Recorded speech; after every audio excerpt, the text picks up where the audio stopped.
UK will need more adult nappies. New podcast series by Mohammed Raj Abdullah. Copyright Mohammed Raj Abdullah. Manifesto, there's this expectation of like mechanical precision. Pull a lever, get a result. Exactly. A politician points to a policy and promises a specific engineered outcome.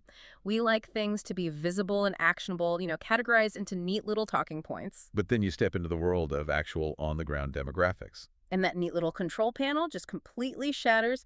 It really does. Yeah. Because the national landscape is profoundly murky.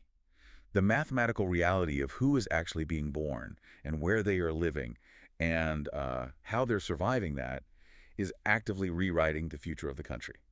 Entirely outside of the ballot box. Entirely outside of the ballot box. Which brings us to today. Welcome to the Deep Dive. Our mission today is to unpack a piece of writing that takes an absolute sledgehammer to those neat political control panels. This is a great piece. It is. We are examining a brief but incredibly dense article by Mohammed Raj Abdullah. It was published on June 1st, 2026 in the Journal of Islamic Psychology. And it's a deeply fascinating piece of sociological work, honestly, because it explores a very specific, highly explosive tension. Right. Abdullah is looking at the violent collision between highly charged political platforms regarding immigration and the stark, unforgiving mathematical reality of domestic demographic trends. He's testing the rhetoric, basically. Exactly. Testing the rhetoric of the political sphere against the cold, hard numbers of the maternity ward. But before we go any further, we need to lay out exactly what the author is addressing. And so, we are here for the math, the sociology, and the structural economics. We are looking at the mechanics of a society. And that brings us to the core question that this entire analysis really revolves around. It's the question the author is essentially, screaming into the void. Which is what? If a country successfully shuts its doors to the outside world and achieves that stated goal of zero immigration, right? What happens when the people already living inside those doors simply stop replacing themselves? Man.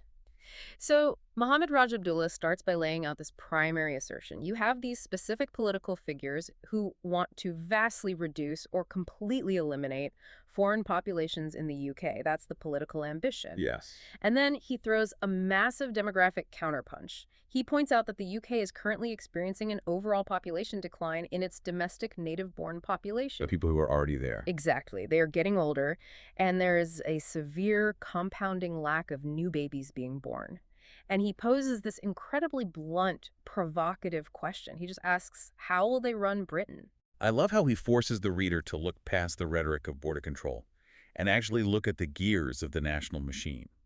Because Abdullah doesn't just speak in sweeping theoretical abstracts. No, he gets very specific. He does. He points to specific geographical locations that he claims are already becoming ghost towns due to these converging trends. Yeah. The article lists Blackpool, Formby, Yarmouth, and Whitehaven up near Carlisle. And we should clarify, when demographers use a term like ghost town, they aren't talking about empty buildings or tumbleweeds blowing down the high street. Like an old Western movie. Right, not like that.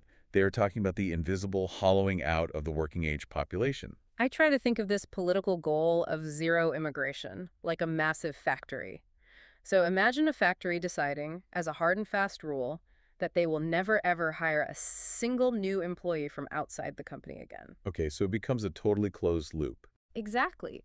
Inside that factory, the existing workforce is aging. People are retiring every single day. But the critical failure is that the current workers aren't having enough kids to replace themselves on the assembly line. And if the political goal is zero new hires, the math has to balance somewhere. Right. How does the basic infrastructure of that factory even survive? Who runs the heavy machinery? Who fixes the plumbing? Who works in the cafeteria? That structural dilemma is exactly what Abdullah is highlighting. You look at places like Whitehaven or Blackpool. The factory floor of these towns is emptying out. Because the young people just aren't there. Right. The author is essentially saying to these politicians that the basic arithmetic of their vision just does not compute. You cannot run a 21st century economy. Which is super demanding? Incredibly demanding. It has a massive, unprecedented need for healthcare, social care, infrastructure maintenance, and crucially, tax revenue. You can't run that with a shrinking and rapidly aging workforce. You need bodies to pay the taxes. Exactly. Taxes fund the pensions of the people who are no longer working. But wait, let me push back on that for a second. Wouldn't a shrinking population just, adapt? If there are fewer people, there's less demand for services, less strain on housing, maybe even higher wages because labor is scarce. That's the common counter-argument. Yeah, so why is this necessarily a catastrophic failure of the machine rather than just I don't know, a downsizing? Because the downsizing doesn't happen symmetrically.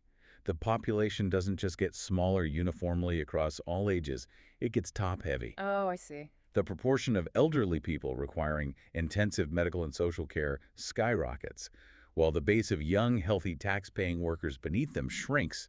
It becomes an inverted pyramid. And societies aren't built for an inverted pyramid. No, not at all. A society can adapt to a smaller population, sure, but adapting to an inverted demographic pyramid is historically unprecedented. The strain on the healthcare system alone in those specific towns like Blackpool and Yarmouth, it becomes crushing. Because the local tax base vanishes just as the need for municipal services hits its absolute peak.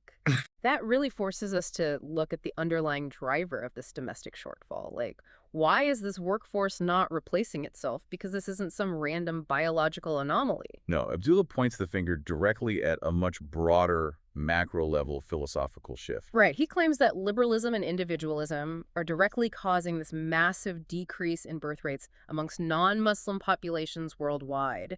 And we really need to define his terms carefully here for you listening. Yeah, because he isn't talking about liberalism in the narrow, modern political sense of like left-wing voting patterns. Right. He's not talking about the liberal political party. He's talking about classical liberalism, the cultural operating system of modern, westernized, and highly developed societies. He's diagnosing a societal structure that has hyper-individualized its citizens. So prioritizing the self over the group. Exactly.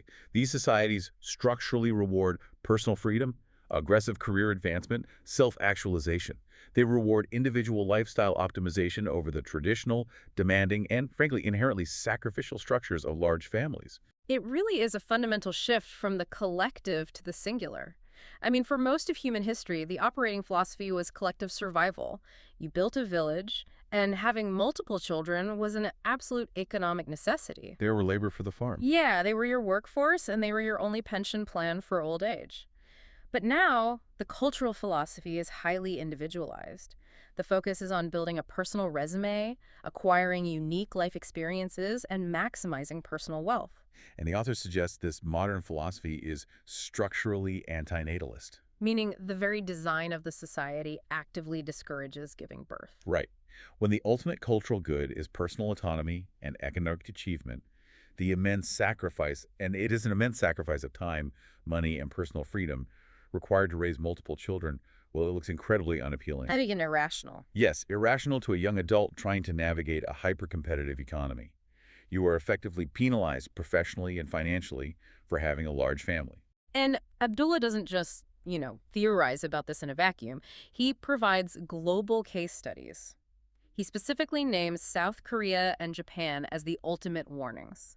And those aren't just random examples. Yeah. They're the absolute gold standard test cases for what happens when a highly individualized, hyper-competitive modern economy intersects with a historically closed-off immigration system. I mean, let's look at the numbers. South Korea's birth rate has plummeted to the lowest in the recorded world. It's dipping well below 1.0, and in areas like Seoul, diving toward 0.7. 0.7 is just staggering. It is. And Japan has famously reached a point where the sale of adult diapers routinely outpaces the sale of baby diapers. Which is such a visceral image of an inverted demographic pyramid. Right. These countries are experiencing the exact demographic winter Abdullah is warning about. They have very strict, historically impenetrable immigration policies. They have incredibly intense, individualistic modern economies. Think of the extreme pressure of the South Korean education and corporate systems. Exactly, and as a result, they are simply running out of young people. The pressure cooker of those societies makes having children a luxury good that most people feel they cannot afford, either financially or emotionally. And Abdullah is basically holding up Tokyo and Seoul as mirrors to the UK politicians pushing for closed borders. He is saying, look, this is the mathematical endpoint of your political philosophy if the domestic population's cultural and economic reality doesn't change. You get zero immigration, but you also get a society that is slowly extinguishing itself from the inside.